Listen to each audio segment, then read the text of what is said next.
La literatura está llena de historias que, con razón, le dan voz a las víctimas. Pero quizás por miedo a descubrir algo muy oscuro del ser humano, pocos se atreven a hablar de la maldad dándole voz al verdugo, al monstruo. Y no al soldado temeroso que no tuvo opción, o a un burócrata obediente que solo seguía órdenes, sino al apóstol entusiasta de la destrucción. Borges imagina un nazi condenado a muerte, que no se justifica, no se arrepiente, no duda. Él no se esconde detrás de la excusa de que se dejó llevar por la multitud, por el partido, por el gobierno. Para él, la guerra y la muerte causadas por su movimiento eran sacramentos, la aniquilación una liturgia y la ideología no una excusa, sino un evangelio. Y con eso Borges nos va a mostrar, en quizás su cuento más problemático, pero necesario, cómo el ser humano llega al extremo de la maldad. Deutsche Requiem de Jorge Luis Borges. Bueno, mi gente, bienvenidos a este episodio de Bibliotequeando, como siempre su anfitrión, Ricardo Lugo. Hoy les traigo este cuento bastante inquietante pero provocador de Jorge Luis Borges, publicado originalmente en el año 1949 en la revista Sur. 3 años después formó parte de la colección de Aleph. Para los que han leído esa colección o más adelante ficciones, seguramente se han encontrado este cuento. ¿Por qué mencioné que es el más problemático? Bueno, ya escucharon la introducción, porque Borges no quiere mostrar, quiere responder esa pregunta que se está haciendo en esta época, en los 40. ¿Cómo llegamos a cometer todas estas atrocidades? ¿Cómo el mundo puede llegar a ejercer esa maldad? Representada, por supuesto, por Hitler, el partido nazi. La respuesta típica siempre es, bueno, el ser humano en grupo, en las masas, en la búsqueda de pues, protegerse a sí mismo, con la Gestapo tocando puertas, con el gobierno nazi, con este gran hermano pendiente de todo lo que hacen todos los ciudadanos, pues la gente tiene que obedecer, se dejan llevar por su época, por su ambiente, por su ecosistema y permite que en estas atrocidades sucedan. Eso sucede, por supuesto, eso es parte de la ecuación, pero también hay una maldad mucho más voluntaria. ¿Y cuántos seres humanos pueden llegar a ese extremo? Pues más de lo que creemos. Es lo que nos va a mostrar Jorge Luis Borges en este cuento. Porque el cuento es narrado en primera persona por un nazi ficticio que ha sido capturado después de la Segunda Guerra Mundial y está a punto de ser ejecutado. Y él básicamente está relatando sus últimos pensamientos a nosotros. Nos regala unas 7 o 8 páginas de lo que es su mente, pero nuevamente no una mente que se arrepiente, sino que nos explica cómo llegó a ese punto. Y por eso que el cuento es tan problemático. Y en estas épocas que sentimos que hay tragedias a cada momento, sentimos no, hay tragedias a cada momento, todavía menos de la mitad de la población vive en democracia mundialmente. Tenemos, por supuesto, guerra, hambre, violencia, genocidio. Cosas que siempre han sucedido, pero creo que con el acceso a los medios de hoy en día tenemos quizás ese peso, ese impacto con más frecuencia. Cuando el Holocausto estaba sucediendo era un periódico probablemente una vez todos los domingos y eso tiene que tener mucho menos impacto emocional que un video, una foto compartida en las redes sociales. Entonces con este mundo que empieza a oler más a pólvora, a quizás un cambio radical, a una revolución, a un cambio de dirección bastante drástico, académicos han empezado a analizar este cuento aún más, porque fue el primero en su estilo y fue quizás el que dio las mejores respuestas a este tipo de mentalidad. Los que me siguen en el Substack, en el blog, saben que yo escribí un análisis de este cuento corto, incorporaré varias de esas ideas en este episodio, pero cuando subí una historia en Instagram sobre ese análisis, un seguidor, un argentino, me envía un mensaje, me dice, Ricardo, tenés cuidado, que ese cuento es bastante problemático. Aquí en la universidad, cuando discutimos esos temas, la gente se siente no incómoda hablando sobre eso. Y él defendió que ese cuento hay que analizarlo porque tiene unas verdades muy importantes. De hecho, él me dijo, Ricardo, yo soy de izquierda, no como Borges, pero en verdad es difícil hablar sobre eso hoy en día. Y creo que eso es prevalente en círculos académicos porque fíjense este reporte que conseguí de hace 2 años en la Universidad de New Jersey, en el 2023, que estuvo analizando este cuento de Borges y otros 7 de autores latinoamericanos. Y dice el reporte, durante 40 años, esos 40 años después de la publicación del cuento, los principales críticos literarios estadounidenses malinterpretaron el cuento. Lo vieron como una apología del nazismo o simplemente lo ignoraron. Comentaristas, críticos sintieron incomodidad. Y esa incomodidad fue una de las razones fundamentales de su desdén. El Holocausto no debería de ofrecer una lectura agradable. Parte del problema, menciona el reporte, es la falla de Borges de criticar a las dictaduras de derecha en su país y en Chile en los 70 y 80, Pero sostengo, dice el autor, que Deutsches Requiem proporcionó a autores posteriores herramientas literarias para analizar en profundidad el nazismo, así como los efectos perdurables del fascismo en América Latina. Parte del mensaje es advertirnos que si el nazismo pudo corromper a una nación tan grande y artística como Alemania, lo mismo podría suceder en Argentina. Recuerden, el cuento es publicado en 1949. Borges en verdad se arriesga aquí, ¿no? En 1945 se acaba la Segunda Guerra Mundial. Y no es que el Holocausto se acaba y de una vez tenemos un entendimiento de lo que en verdad sucedió.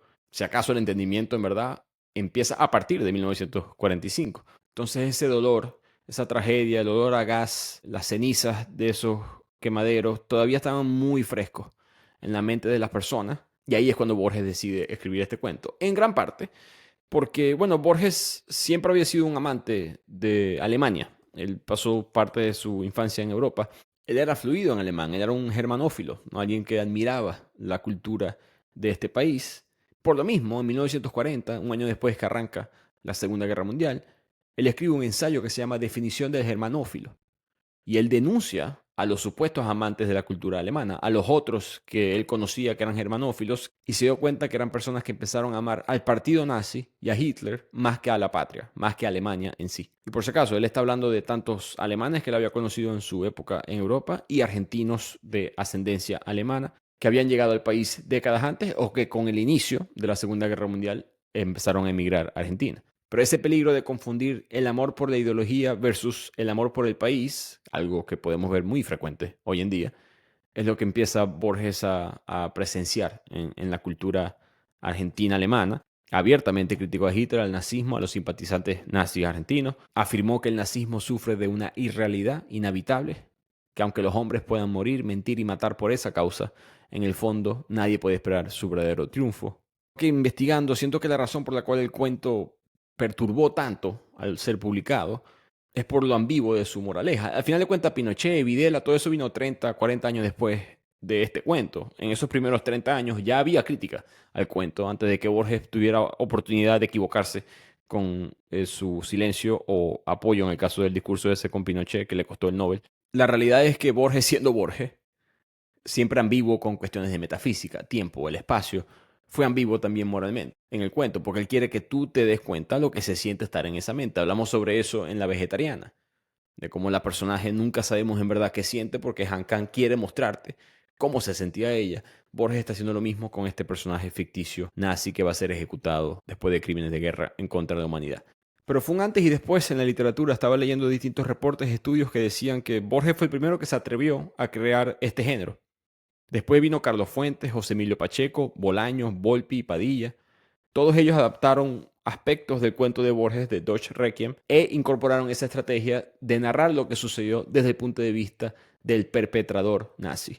Y con eso ya último contexto, antes de arrancar con el cuento, el resumen en sí, Borges le está respondiendo no solamente a esos simpatizantes nazis que se encuentran en su país y en otras partes del mundo, sino al mundo, a nosotros, que entendemos que las maldades, no solamente estas, sino las maldades de estas proporciones a través de la historia se cometen, decimos, por culpa de, pues, el ambiente, ¿no? Por culpa del sistema, por culpa de que el ser humano es simplemente una tuerca que puede ser manipulada por una maquinaria mucho más potente que él.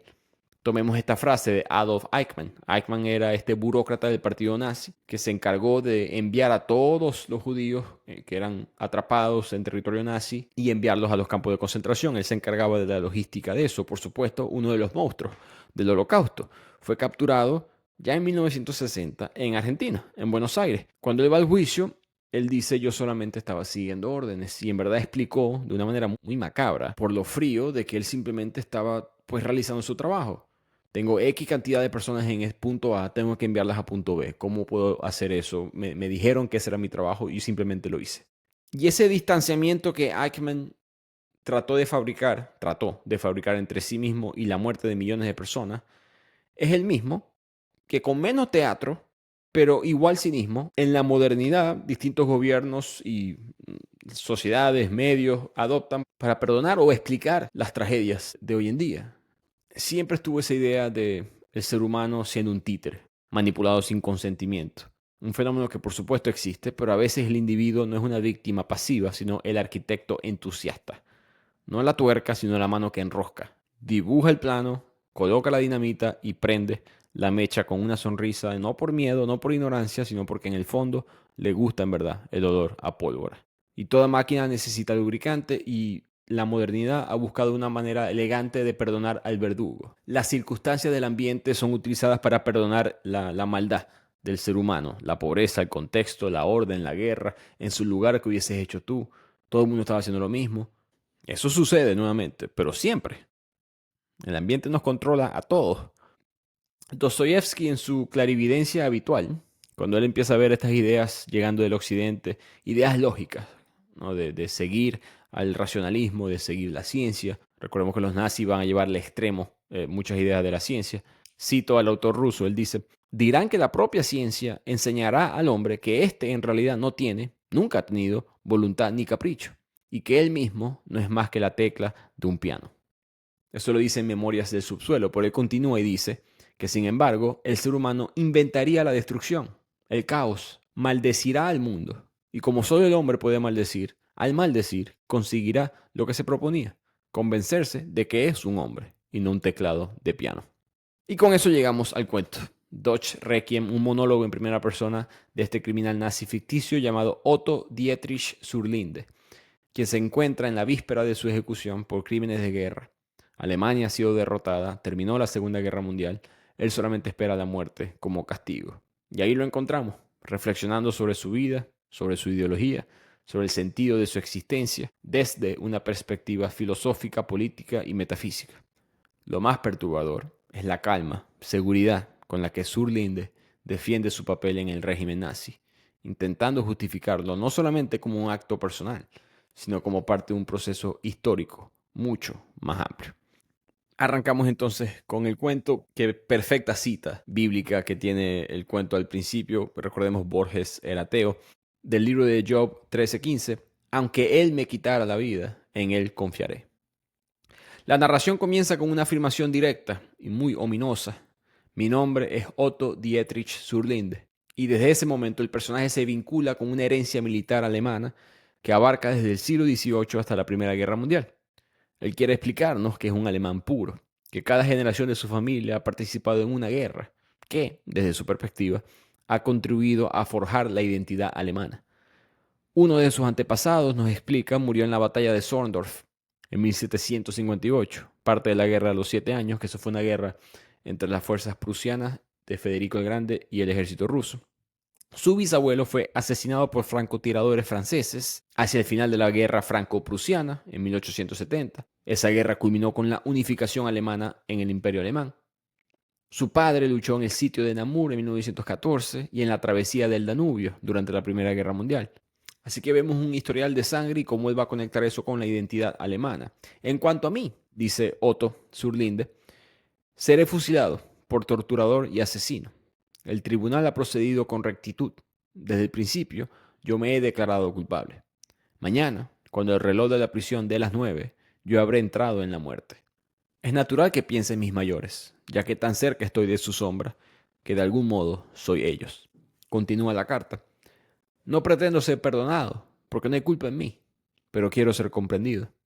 Quienes sepan oírme comprenderán la historia de Alemania y la futura historia del mundo. Yo sé que casos como el mío, excepcionales y asombrosos ahora, serán muy en breve triviales. Mañana moriré, pero soy un símbolo de las generaciones del porvenir. Paremos entonces rápidamente. Como mencioné, Borges está trazando este linaje de Otto Dietrich Surlinde como un producto lógico y degenerado de una historia de violencia estructural. A diferencia de sus antepasados, él no muere como un héroe de guerra, va a ser ejecutado por crímenes en contra de la humanidad. Así que él no es un simple simpatizante nazi, un civil, él fue parte del movimiento, de la ideología, del partido, y ejecutó, torturó, asesinó. Pero lo más perturbador es que después de todo eso, aún así él piensa que su causa es legítima. Ese lenguaje de heroísmo va a ser utilizado a través de toda su carta, de todo este cuento, para justificar lo injustificable, defender lo indefendible. Por lo tanto, uno espera que este monstruo, Otto Surlinde, pues sea una persona totalmente irracional. Y lo es, pero no de la manera que estamos acostumbrados. Borges lo va a presentar como un hombre culto, cultivado, sensible a la música, a la poesía, a la filosofía, al pensamiento abstracto. Volvamos a la obra. Otto dice que él describe sus dos grandes pasiones en su juventud, como la música y la metafísica.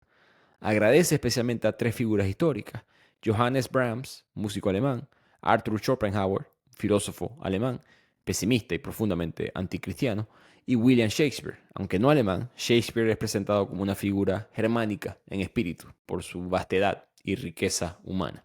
Entonces, esa inclusión de estos personajes muestra el carácter humanista universal de la cultura alemana que Borges admiraba antes de que llegara el nazismo. El propio Otto menciona que él abandonó la religión, el cristianismo, gracias a Schopenhauer.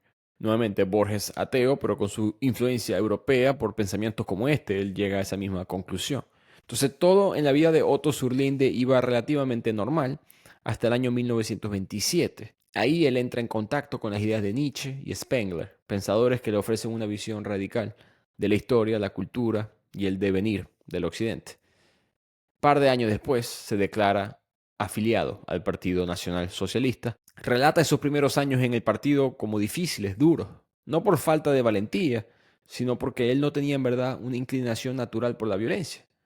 Pero poco a poco se convenció de que vivían una nueva era histórica, comparable a los comienzos del Islam o el cristianismo. Exigía una transformación radical del ser humano. Exigía renunciar a lo individual. Y por eso es que para Otto, a pesar de que sus compañeros en el partido, a él les parecía que eran odiosos, que eran fastidiosos, él se forzó a aceptarlos a ellos, porque eran parte de una colectividad que perseguía un fin supuestamente superior. Otra vez Borges, pocas palabras, mucho que desempacar. Vamos en orden. Al principio Otto menciona a filósofos, autores, que lo coloca en la tradición culta, educada, elevada, contradictoria, muy alejada de ese odio que él va a representar más adelante. La implicación es muy clara, ¿no? De parte de Borges. Este nazismo no es solamente política, es una forma de fe, una especie de religión. Personas como Otto quedaron sin fe después de darse cuenta que el cristianismo o cualquier otra religión no eran racionales, caen en esta idea que para ellos es racional, llenan ese vacío. Pero muy importante, toda esa complejidad no la absuelve, no es una excusa, para nada. Lo vuelve más inquietante, lo convierte aún más en un monstruo. El horror del ser humano, en este caso, no surge de la ignorancia, como tantas veces nos gusta decir, sino del pensamiento culto llevado a los extremos. Mencionó a Nietzsche y a Spengler. ¿Por qué los menciona? Bueno, Friedrich Nietzsche, filósofo alemán, él muere en 1900, mucho antes de todo este desastre. Hitler va a llegar al poder en 1933. Sin mencionar que Nietzsche, durante toda su vida, criticó fuertemente el concepto del nacionalismo, del antisemitismo y del autoritarismo. Pero su obra fue distorsionada. Su hermana, y esto es un poco polémico, se debate mucho qué tanto ella alteró el trabajo de su hermano, pero la hermana de Nietzsche, Elizabeth Foster Nietzsche, ella sí era nacionalista, ella sí era antisemita, y ella editó varios de sus textos, manipuló las ideas de su hermano y los presentó de una manera que eran compatibles más adelante con la ideología nazi. Fue ella quien convirtió a Nietzsche en un profeta dentro del nuevo orden alemán. Los nazis veían a Nietzsche como un ejemplo de la inteligencia superior del alemán y además tomaron sus ideas. Lo vieron como un profeta. ¿Por qué? Bueno, por varios conceptos. El superhombre, ¿no? Quizás el concepto más popular de Friedrich Nietzsche. Dios murió, Dios está muerto, esa famosa frase del filósofo. Entonces llega el hombre ahora a punta de superación personal, puede crear valores más allá del bien y del mal, sin necesidad de un Dios. Eso, tomado de una manera mucho más corrupta, va a dar espacio a las atrocidades nazis. Nuevamente, Dostoevsky, que muere mucho antes de esto, ya él había visto que este concepto del superhombre iba a venir tarde o temprano. El personaje de Iván Karamazov básicamente va a tomar parte de esas ideas. Pero el segundo concepto de Nietzsche que van a tomar los nazis es la voluntad del poder. Para Nietzsche, el ser humano tenía un impulso inherente a la vida para afirmarse, crecer, y el nazismo interpretó eso como una justificación para la conquista, para la dominación militar, el autoritarismo político. Nietzsche además también criticó al cristianismo, a la democracia. Él despreciaba lo que él llamaba la moral de esclavos, humildad, compasión, resignación, muy asociada al cristianismo. Los que tuvieron el club de lectura sobre el libro Dominio, hablamos sobre eso, de que este concepto de empatía, de glorificar a los oprimidos, glorificar a los grupos discriminados, es un concepto cristiano. Hoy en día no es tan visto como cristiano porque pues tenemos 2000 años encima de cristianismo, se ha diluido. Y también Nietzsche criticó a la cultura burguesa democrática. Los nazis utilizaron todas estas ideas para atacar esos valores humanistas, igualitarios, democráticos, pero Nietzsche nunca propuso en verdad un régimen ni siquiera relativamente parecido al fascismo. Entonces, los nazis como ideología no compartieron el espíritu original de Nietzsche, pero sí encontraron en él algo muy útil, que fue su estilo provocador, incendiario, lleno de sentencias y oraciones radicales, críticas a la modernidad liberal, al cristianismo. Entonces se podía interpretar a Nietzsche, mal, cabe destacar, pero se podía interpretar a Nietzsche desde el punto de vista de ellos como un llamado a destruir el viejo orden y crear una nueva civilización mucho más fuerte, más despiadada, despiadada en contra de la mediocridad, de las masas, de la complacencia, y todo eso fue combustible pues ideológico. El otro pensador que mencionó Otto Zurlinde en su carta es Oswald Spengler, que era un autor de un ensayo que se llama La decadencia del Occidente. Y él analiza el mundo básicamente desde un punto de vista de subidas y bajadas, ¿no? El auge y las caídas de las culturas. Y esa influencia del Occidente en la cultura alemana era síntoma de esa caída y había que reaccionar en contra de ella desde el punto de vista de los nazis. En este punto en el cuento es que empezamos a entender lo que Borges está tratando de hacer. Nos muestra, no nos dice, pero nos permite interpretar que uno, no es que Nietzsche sea el culpable de esto, no es que si Nietzsche no hubiese existido o Schopenhauer no hubiese existido, los nazis, alguien como Hitler nunca hubiese llegado al poder, sino que muestra como un pensamiento racional, filosófico, apartado de quizás pensamientos más irracionales, como la religión, también pueden llegar a esos extremos. Y segundo, y más importante para mí, empezamos a ver cómo el nazi no es una pobre víctima del adoctrinamiento únicamente, por supuesto los existieron, sino que también fueron apóstoles, fueron fieles creyentes voluntarios de una nueva fe, de un evangelio que se predicaba con sangre. Y todo fanático se respeta, ¿no? Y desprecia a quienes no comprenden que la moral no es una brújula, sino un arma. Para Otto, la guerra, la muerte, la aniquilación del enemigo, vamos a ver, no van a ser consecuencias lamentables, son sacramentos. Volvamos a la obra. Zurlinde dice, para cada hombre esa justificación es distinta. Yo esperaba la guerra inexorable que probaría nuestra fe. Me bastaba saber que yo sería un soldado de sus batallas. Muchas cosas hay que destruir para edificar el nuevo orden. Ahora sabemos que Alemania era una de esas.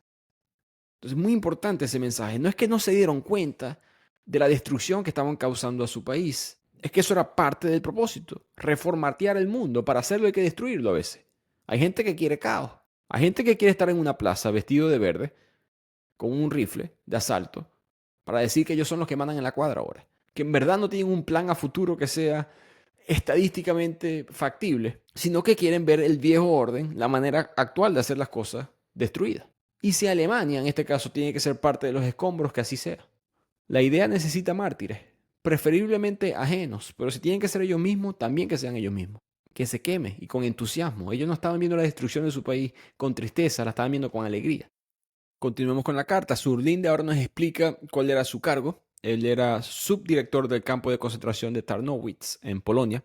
Un cargo que él reconoce no le fue grato, pero que jamás incurrió en negligencia. Lo hizo correctamente por honor, por respeto a esta supuesta superior idea. Considera que el nazismo es esencialmente un fenómeno moral, una transformación que implica despojarse del viejo hombre para adoptar uno nuevo.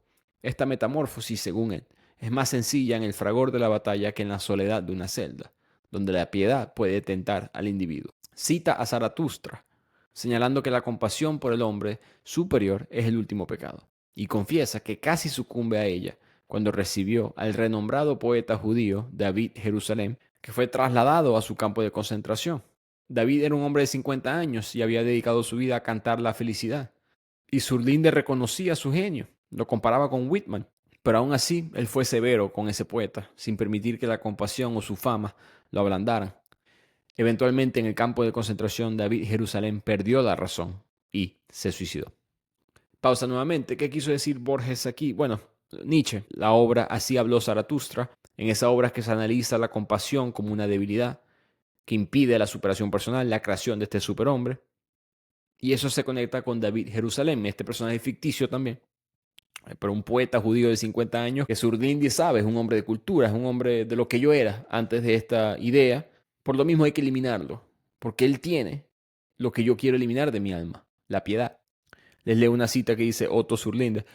Ignoro si Jerusalén comprendió que si yo lo destruí fue para destruir mi piedad. Ante mis ojos, él no era un hombre, ni siquiera era un judío.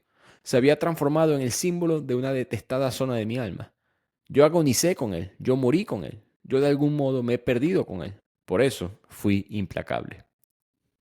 En verdad, la crueldad externa de él y hombres como él era un intento de sofocar cualquier vestigio de empatía, ¿no? De cualquier debilidad que pudiera quedar en él. Nuevamente, con conciencia, con voluntad, no como una tuerca. Y al mismo tiempo Borges sutilmente mostró lo que siempre sucede con los grupos, que son pues agrupados. David Jerusalén, dice el cuento, era el prototipo judío sefardí, a pesar de que él pertenecía a los depravados y aborrecidos askenazí, según Otto Surlinde. Estos eran dos grupos diferentes de judíos, pero para los alemanes eso no importaba, todos eran mezclados, todos eran vistos de la misma manera. Los sefardíes eran de la península ibérica, España, Portugal, hasta que fueron expulsados en el siglo XV. Después fueron a distintas partes del Imperio Otomano, el Mediterráneo, el norte de África, y los askenazíes eran de Europa Central y del Este, Alemania, Polonia, Rusia. Eran dos grupos de prácticas muy diferentes, religiosamente hablando, de culturas, lingüísticas, pero como sucedió con los esclavos en Estados Unidos, yo recuerdo leer como en el siglo XVI, XVII y hasta principios del XVIII, todavía había diferencia entre los esclavos o descendientes de esclavos, se entendían. Había una cierta conciencia de quién venía de Senegal, de Costa de Marfil, de qué región, de qué tribu, qué tipo de creencia, qué tipo de práctica. Con el tiempo, dentro de la institución de la esclavitud, fueron llamados pues esclavos negros, afro, independientemente de sus diferencias culturales. Eso es borrado, no eres visto simplemente como parte de un problema. Volvemos a Otto Surlinde, que nos cuenta cómo fueron esos primeros años en la Segunda Guerra Mundial. Él describe la euforia, la exaltación que había en el ambiente, lo comparaba con sentimientos de amor, de cercanía al mar. Sin embargo, reconoce que aunque su generación experimentó la gloria, también tuvo que enfrentar la derrota. Él mencionó la muerte de su hermano, la destrucción de su hogar, de su laboratorio, con los bombardeos de los aliados. Y muy preocupante para nosotros como lectores, dentro de la mente de Otto Surlinde, a medida que el Tercer Reich se desmoronaba, uno esperaba depresión, pero conseguíamos era alivio. Él experimentaba una inesperada sensación de felicidad en medio de la derrota, porque él estaba buscando explicaciones en la redención a través del castigo. Lo cito: ensayé diversas explicaciones, no me bastó ninguna. Pensé, me satisface la derrota, porque secretamente me sé culpable y solo puede redimirme el castigo. Me satisface la derrota porque es un fin y yo estoy muy cansado. Un poquito de crimen y castigo ahí, ¿no? Un poquito de que yo puedo buscar el perdón a través del castigo, quizás interno, psicológico. Más adelante en el cuento, Surlinde dice: la batalla y la gloria son fáciles, más ardua que la empresa de Napoleón fue la de Raskolnikov. Rodion Raskolnikov, por supuesto, siendo el personaje principal de Crimen y Castigo. Es difícil vivir con esa exigencia de reprimir la sensación de castigo. En este caso es reprimiendo la compasión. Y Otto lo sabe. Él cree en esta idea. Él ha tenido sus momentos de Rodion Raskolnikov, pero lo sigue empujando, lo sigue negando, lo sigue tratando de aplastar, porque cree en esta idea superior, donde él tiene que eliminar la piedad, la compasión de sí mismo. Todo esto viene de Nietzsche también, porque Nietzsche argumentaba que la culpa se originó en relación a la deuda. Deuda y crédito en las sociedades primitivas, donde cuando éramos tribus mucho más pequeñas, pues había la sensación de castigo importaba más como forma de compensación. Los nazis toman eso, lo llevan al extremo y pues elimina el sentimiento de piedad de tu alma. Y por eso que creo que él dice: estoy muy cansado. Está cansado de esa exigencia, ¿no? Raskolnikov se desmaya, tiene ataques epilépticos en la obra. Dostoyevsky quiere mostrarte el colapso mental que eso lleva a un ser humano. Surlinde, siendo fiel a su idea, se ha mantenido compuesto durante la narración de esta historia. Es uno de los pocos momentos que él admite una cierta debilidad. Lo vimos un poco con David Jerusalén y lo volvemos a ver ahora. Mantener una identidad tan rígida, tan pura, pues ha dejado de ser viable para él. Perturbantemente, el que él esté cansado no es un camino hacia el arrepentimiento, sino que es algo que roza lo absurdo, ¿no? Estoy cansado, no me arrepiento, la derrota me alivia. ¿Por qué? Borges nos deja esa pregunta abierta y aquí vengo yo con mi interpretación. Esa es la herejía mayor. Ese es el monstruo mayor, el sádico con causa. El verdugo que no solamente aprieta el gatillo, sino que lo hace convencido de que su dedo está guiado por la mano de la historia, por la flecha de la historia. Borges no desnudó solamente al nazi aquí, en este cuento. sino que desnuda esa ilusión que tenemos nosotros los seres humanos, que es bastante reconfortante. Nos mantiene más contentos de ser parte de la raza humana. Preferimos pensar que todo verdugo fue una víctima primero, pero no. Hay gente que simplemente camina hacia la atrocidad, no como esclavos de una maquinaria opresiva, sino como apóstoles de una nueva moral. Ellos no llegan al horror empujados, sino marchando, con fe, con entusiasmo, con el uniforme bien planchado. Zurlinde entiende, nada volverá a ser igual. No importa que se haya destruido Alemania, no importa que hayamos perdido la guerra, la idea está allá afuera. El mundo va a cambiar por siempre. Y desde su punto de vista, ellos vencerán tarde o temprano. Si recuerdan el episodio, esto lo hice yo hace casi 2 años, novela de ajedrez de Stefan Zweig. Un cuento que me imagino muchos de ustedes han leído. Stefan Zweig fue austríaco judío. Fue perseguido, se va hacia Inglaterra y después se va hacia Brasil. Él escribe novela de ajedrez, envía el manuscrito a la editorial y creo que es el día después, o si no, 2, 3 días después, él y su esposa toman unas pastillas y se suicidan simultáneamente. El suicidio de Stefan Zweig siempre ha sido muy estudiado, porque él se suicidó en 1942 y mucha gente siempre ha argumentado que era porque él veía que Europa había sido destruida, porque él veía que los nazis iban a conquistar el mundo. Recordemos que en términos futbolísticos, en este punto, en 1942, digamos que ahí se acabó el primer tiempo. Lo que se acaba el primer tiempo, Alemania va ganando 2-0. El resultado más peligroso del fútbol, pero iban ganando 2-0. Se piensa que este autor, gran autor, se quitó su propia vida por esa razón. Nuevos análisis se han hecho de sus manuscritos, de sus cartas, cosas nuevas que se han conseguido. Y en verdad pareciera que él no estaba tan preocupado por eso. Hasta pensaba que Alemania iba a perder. Sino que parece que Stefan Zweig sabe algo que Otto Zurlinde sabía. Que es que independientemente de quién gane esta guerra, nada volverá a ser igual. La mente de Europa, y con su influencia por supuesto la mente de muchas otras partes del mundo, va a estar totalmente corrupta a partir de ahora. No va a haber alguna manera de regresar a un ideal moral, ético, sino que viviremos siempre víctimas del sádico con causa, de una manera u otra. Y es muy inquietante pensar eso, pero creo que Zweig tenía razón. Yo a veces pienso algo similar sobre mi propio país, pero puedo estar muy equivocado. Ojalá lo esté. Llegamos ahora al final del cuento, al final de esta semi-confesión de Otto Zurlinde. Con Zurlinde, ya ante su inminente ejecución, terminando sus últimas palabras, él quiere concluir con la historia del movimiento. Quiere mostrar cómo el individuo es simplemente parte de algo más grande, se dé cuenta de eso o no. Él menciona a Arminio, líder germánico que en el año 9, después de Cristo, derrotó a las legiones romanas. Cuando él degolló a esas legiones, él no sabía que él era el precursor de un imperio alemán. Martín Lutero, hablamos sobre él en el episodio de Ken Follett. Él nunca en verdad sospechó que su fin era forjar un pueblo que destruyera para siempre la Biblia, que se alejara de la Iglesia Católica, que creara esta religión protestante, que empezara las guerras religiosas en Europa y tradujo la Biblia al alemán. Empieza la Biblia a dejar de ser lingüísticamente propiedad de la Iglesia Católica a través del latín, sino que ahora va a llegar a las lenguas vulgares y al ser traducida al alemán, ayudó a formar la conciencia lingüística y cultural del pueblo alemán. Pero Martín Lutero en el momento no sabía eso. Entonces todos estos personajes, y menciona otros en el cuento, pero estos personajes son parte de un plan mayor, protagonistas, que ni siquiera saben a lo que pertenecen. Del mismo modo termina con Hitler, diciendo que él creyó luchar por un país, pero cito, él en verdad luchó por todos nosotros. El mundo estaba muriendo de judaísmo y que el nazismo vino a ofrecer el remedio, la violencia y la fe en la espada. Alemania, dice, fue sacrificada para que este nuevo orden se impusiera y se alegra de haber entregado no solamente su vida, sino la suerte entera de su nación. Ve en su derrota una victoria universal de sus valores.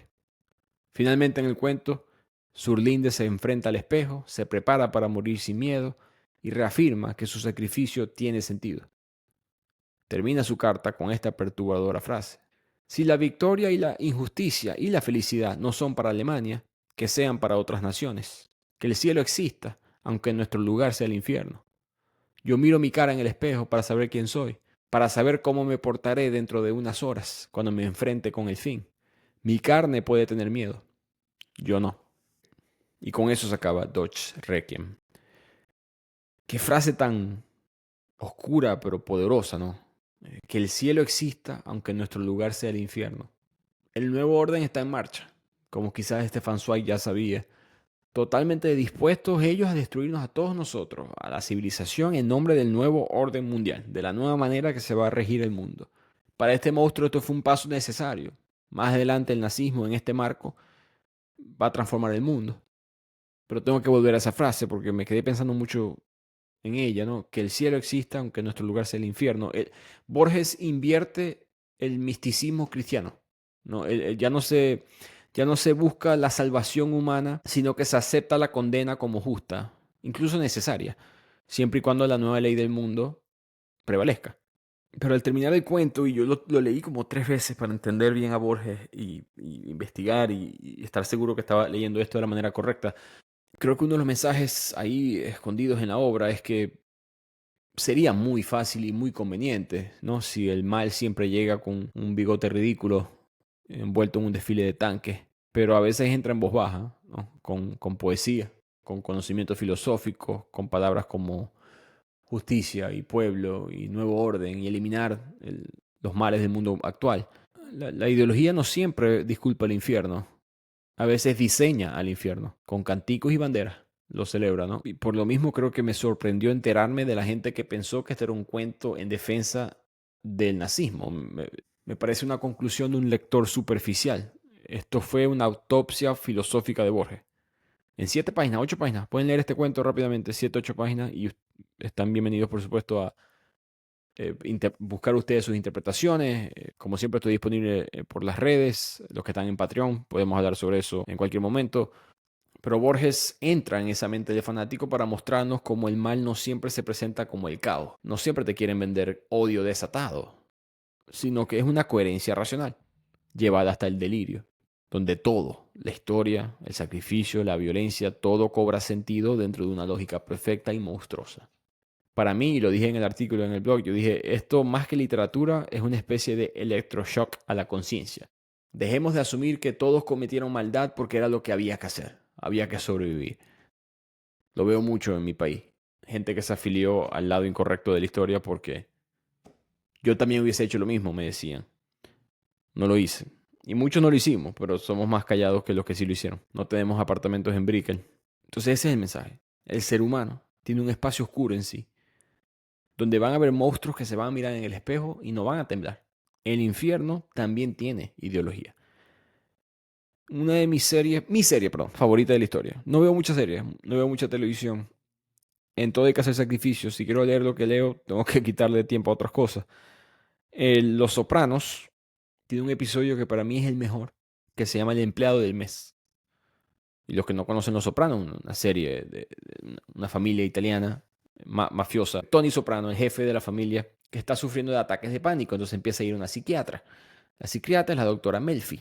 La doctora Melfi es un personaje que es la voz de lo racional. Dentro de la moral de Tony Soprano, que es pues un asesino, misógino, homofóbico, violento, la doctora Melfi representa la civilización. Y hay escenas en la serie donde sus familiares, amigos cercanos, todos italianos le dicen, no, no seas doctora de él. Gente como él nos tiene mala imagen a nosotros. Todos piensan que los italianos somos unos mafiosos, unos criminales. Vos sois doctora, yo soy ingeniero, no, no los ayudemos a ellos. Pero ella sabe que, bueno, yo soy una doctora, yo tengo un juramento, yo soy parte de la sociedad civilizada, yo tengo que hacer esto. Si no lo hago, formo parte de la barbarie. En ese episodio que mencioné, a ella la violan y la escena es muy gráfica, porque es una violación extremadamente violenta. Ella termina con, por supuesto, hematomas, no me acuerdo si tenía un collarín, un hueso roto en el cuerpo. Extremadamente horrible esa escena. Y la policía está tratando de conseguir al que lo hizo, pero uno como espectador, uno está como que, Melfi, doctora, dile a Tony Soprano. Tony Soprano haría una de las muertes más memorables de la historia, con la tortura y el dolor que le causaría a este violador. Porque Tony y la doctora Melfi ya han creado una relación bastante cercana. Había un cariño entre ellos y Tony había progresado bastante bien en las citas.